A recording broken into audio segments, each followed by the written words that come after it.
Hey Mzansi and everyone connecting from all over the world. If we haven't had the chance to meet yet, my name is Dawn Noemdoe. I'm the editor of Food For Mzansi, and thanks for joining another Facebook Live Power Talk, and it's great to be back. In case you missed any of our Power Talks this week, be sure to go to our Facebook page, Food For Mzansi, for more details and also to watch the episodes that we recorded this week. I'm really excited about today's guest. I've been excited and been counting down the hours all day to chat to my guest today. I'm connecting with the newly appointed Northern Cape MEC for Agriculture, Environmental Affairs and Land Reform and Rural Development. Hi MEC, thanks so much for joining us. How are you doing? Thank you very much for this opportunity. I'm good after a long day of the house sitting. Yes, MEC, you've got the ball rolling since you stepped into your new position as the Northern Cape MEC. How have you been settling in? And a warm welcome to everyone here at Food from Food For Mzansi. No, thank you very much for the opportunity again, and say hi to everyone who's watching us on Mzansi Power Life, and saying that we surprisingly on my first day, the smallholder farmers, I met with them. This was great excitement that I managed to meet with them. Within hardly 5 days in my office, I had to meet them because of the issues that were really could not be postponed. So those are the things that I've been finding since day one. I had to run, had to put ball rolling, not to wait. No, this one cannot wait. This should wait up until the next day. No, I had to ensure that we have a series of meetings to get abreast myself with the issues and the challenges that they have been confronted with, and also what is on the table that I need to dispense immediately. The first one, the farmers, smallholder farmers, were raising the issue of the disaster COVID relief fund for the farm from the farmers. Those are the things that they have raised to me. So I managed to meet with them, and I raised to them that that funding was more of a national funding. The national minister, which is Toko Diziza, has ring-fenced it and said there were some criteria was set up. Some of the farm workers that farmers have applied couldn't meet the criteria. They all raised of issues, raising that due to the lockdown, they couldn't submit their application on time. So those are the range of issues that are raised. I've elevated them to the minister. The minister also is currently on the process, how best to address those challenges that have raised and have brought to her attention by different MECs. So by next week, the minister will be able to respond to us and say the way forward, and say that raise the issues, the likelihood that she's also looking at reopening or for the appeal process for the farm workers, to give them a chance to also to reapply or to reevaluate those who have been submitted. Oh, wow, that's great news, MEC. And we're very happy to hear that, because even on our side, we've engaged with a number of farmers that were asking about whether there would be more relief funding coming through and whether there would be a possibility for them to reapply. So that's great news. And I'm so happy to hear that you have already met with some of your farmers within your province. I know that they are very excited, and we are also very excited to welcome you. Now, MEC, as I understand it, a number of departments have now merged as part of a restructuring of your department. Why this reshuffle, and will this impact the sector in any way, and what should farmers know? Remember, appointment of us, all the executive members, let me speak for myself, we are at behalf of the Premier. Premier has the prerogative to appoint any individual to serve in whatever portfolio committee. At given time, the Premier will make some assessment and be able to see where there's a need for him to be able to do some redeployment for certain members. Remember, there was 2 vacant posts that were created, and then as a result of the 2 members had resigned. So during the process, then the Premier had to fill those positions. Then there was the reshuffle that was happening. It will not affect the sector that much, because the work has already been done.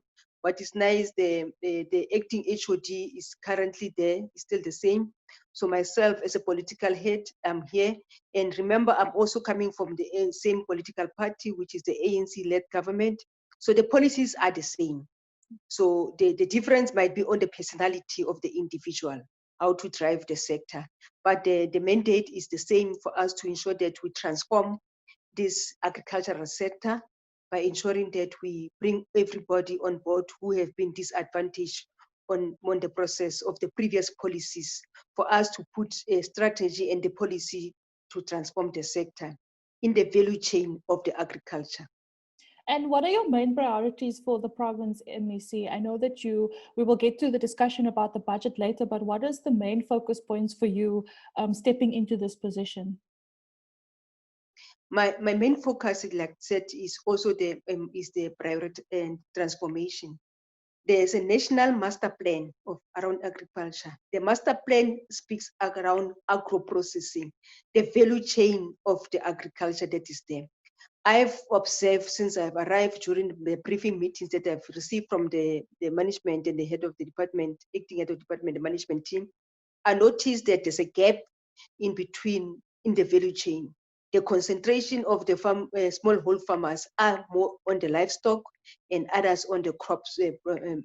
But in the process of the value chain, where there's the issues of the red meat market, the black people are not there, which needs to be transformed. Mm-hmm. So the whole process of the value chain, as well the exporting of the red meat to other country. So those are the things, that the opportunities that are there, I think I need myself, I need to drive them, so that holistically the value chain, all the disadvantaged people are taking a role on that. And also to bring on board the commercial farmers who are there, who have experience, who have been on this field all along. We need to collaborate with them. I want to make an appeal again today. I met of them earlier on, and one or two of them says they are willing to work with me to ensure that we transform this sector. I say that we are here to start with skills that we're having to ensure that all of us, we are benefiting in this sector in our province. So those are the things that it makes me joy to say that there are those are willing to work with partnership with us, because as public sector will not be able to do anything without the private sector. We need to collaborate, all of us, to ensure the interests of the food security, and as well as the job creation and activate the economy of our province. Maybe I should also take this opportunity to inform the listeners and the viewers there. Agriculture in our province is the second sector in the economy of our province, that's in for economic activities. So therefore, it's important for us to ensure that we beef up where there's challenges that are there, to ensure that we stimulate economic activities of our province. Yeah, no, definitely. Talking about opportunities, what message do you also have to young people to grasp these opportunities within the sector? Often agriculture is overlooked as a platform or a sector or industry for them to step into. They think it's hard work, that there's no place for them, it's only for the older generation. Is it important to also encourage young people and specifically young women to enter the sector? What creates excitement, there's a program that you call it what is for women in agriculture, rural development. The other one is YAT is young people in agriculture, rural development. So those are the two programs that are key, that needs to be driven. Then I not said to them, but these programs are not highlighted. I want to believe more young people, more women out there, they are not aware. We need to ensure that we make a campaign, we raise awareness and attract more young people, more women to participate in this economic sector of agriculture. It is rich in this value chain. Just like I said, it's a value chain that is rich, that is there. We need young people who can also be vet. We have realized that we have a challenge of veterinary. Veterinary, remember, the only thing, they're not only checking the animal, they're also dealing with regards to research. When we come in to develop a different breed in animals that we want to produce and be able to see what are there. So those are the things that he's saying, or wanted to say to our young people. They must be having an interest. I'm going to have a program that to encourage them to move forward. There are incentive programs that is there already for them to participate in this sector. So also as they graduate and be able to ensure that when they move, and then we encourage them to form cooperative as well. So those cooperative, because it's a group of young people together with different skills that will be able to say. There's a program that is also CASP. CASP is also providing the support of the infrastructure, the support of the market for these young people to ensure that there's a market for them to be able to sell the produce that is there, and as well to ensure that the tools of trade for them is available. So those are the things that I wanted to sell to young people. It's very exciting to work in this sector, in this value chain, that they be able to ensure that they be able to promote our product. We have currently they call it Quanta. Quanta is a goat that is being here in our province. I'm told that the research has been done by our research station, which are the vets that are there in economics. They are saying that Quanta goat can live for months without any graze, without water. So those are the things that they'll be able to ensure that there's a research around it, and as well, how are we going to, if you need to exploit it, to export it, what are the issues, the opportunities there? There's a other one who says you call it a Garuo lamb. The Garuo lamb that is there is only in our province. The quality of that meat, you will be able to say one day when you come to our province, we will enjoy the quality of that meat. Those are the opportunities that our young people need to promote and be able to tell the people, says, this province is us.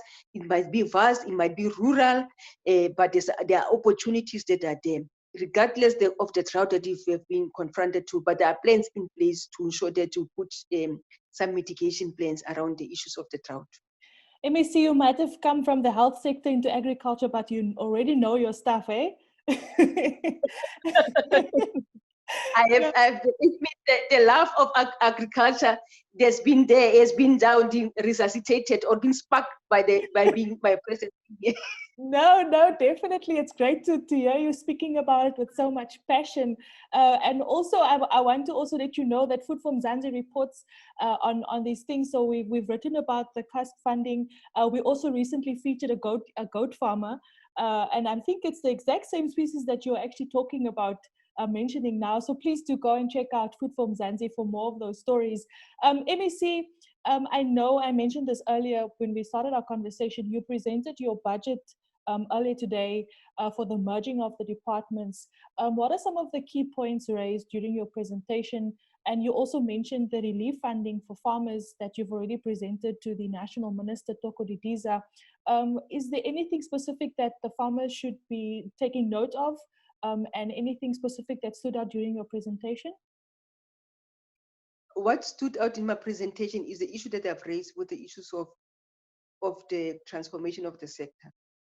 What is important, and also to inform our people out there, and even those who are actively participating in the agriculture sector, say we are currently in the process of finalizing the master plan, agricultural master plan in our province. Remember, there's a national master plan. Now we have to ensure that we have master plan that speaks to what the produce are there in our province, and also to be able to say what kind of lost livestock that we're having.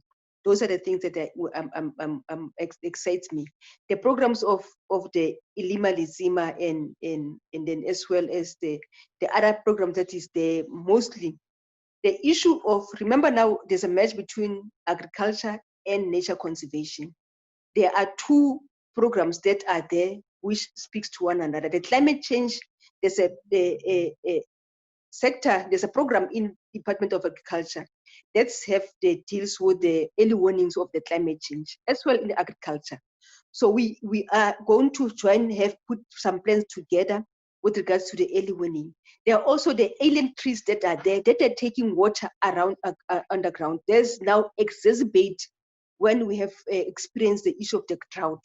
So when we have now a plan or a strategy, how are we going to keep those alien trees that are there in our province that takes water, that is limited water that we are having currently? We must be able to ensure that as we want to promote and encourage young people and more women, there should be also be able for us to put program in place to to leverage the grounds for them to be able to say when they arrive in the sector, the programs are rolling, the hindrances that are there should be minimum.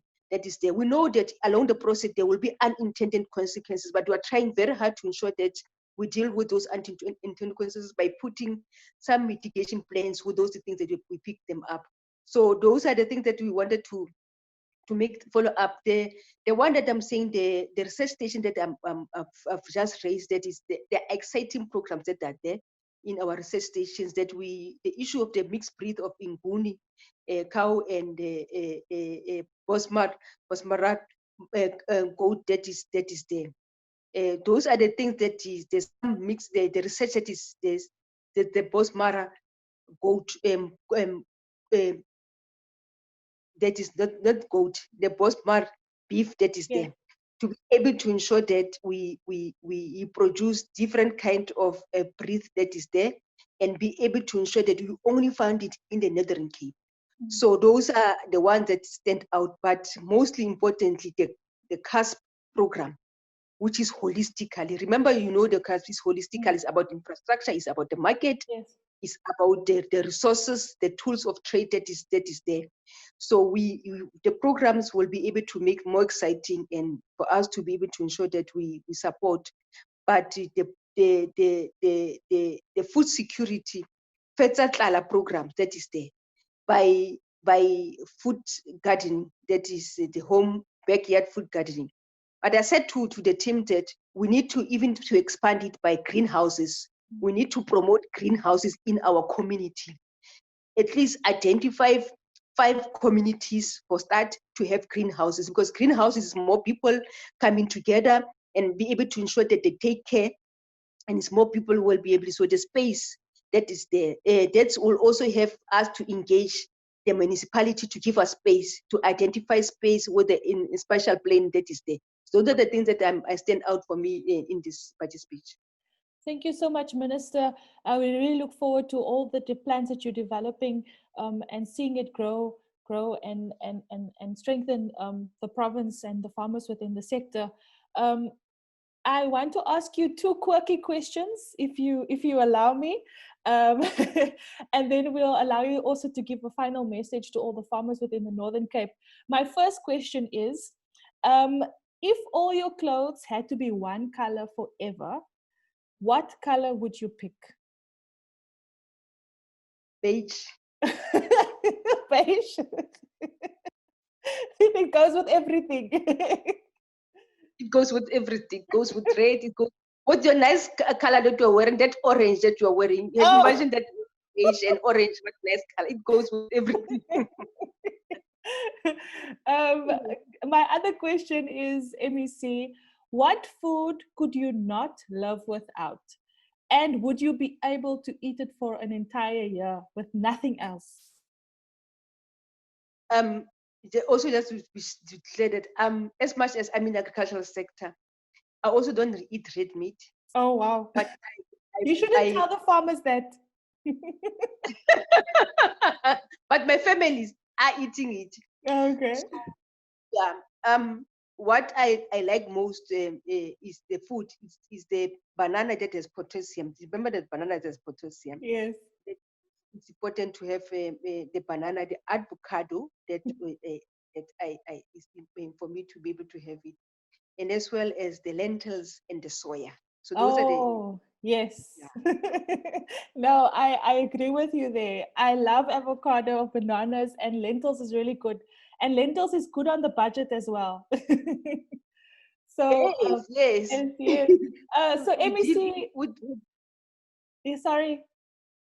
No, I'm saying we also deal with the. Remember that we are under COVID. The budget is constrained. Yes. So when we exactly. So MEC, before we let you go, what is your short message to the farmers and agriculturalists in your province and also across Mzansi? No, I just want to say I'm excited to be in this sector. I'm looking forward to work with them, and as well to when we take the level of this sector in our country to another level, to a greater heights, and be able to the province and the country is known around the world with the different types of produce that we'll be having in our province that will be only found in this province. So those are the things I'm saying that I'm just looking forward to work with them and be able to ensure that we expand our sector and we have more food for our people, and also to ensure that we make more money and to build the economy of our province. Because remember, the vision of the province, we want to build a modern, growing, successful province. For us to have that successful province, we have to have the growing economy that is there. So we are key in ensuring that we activate the economy of our province and be able to ensure that we contribute in the country at the end. Thank you so much, MEC, Northern Cape for Agriculture, in the Northern Cape for Agriculture, Environmental Affairs, Land Reform and Rural Development, Mase Manopole. Thank you so much, Ma. I really appreciate your time. Everything of the best. 2 weeks in and you already got the ball rolling very fast. Everything of the best, and we hope to chat to you soon here at Food for Mzansi. No, thank you very much for this opportunity. Have a lovely day further, dear. And I wish you all the best. And also, I'll be tuning in from time to time, and I'll be following this page moving Thank you so forward. much. Thank you so much, MEC. Yeah. Have a lovely day Thank you. further.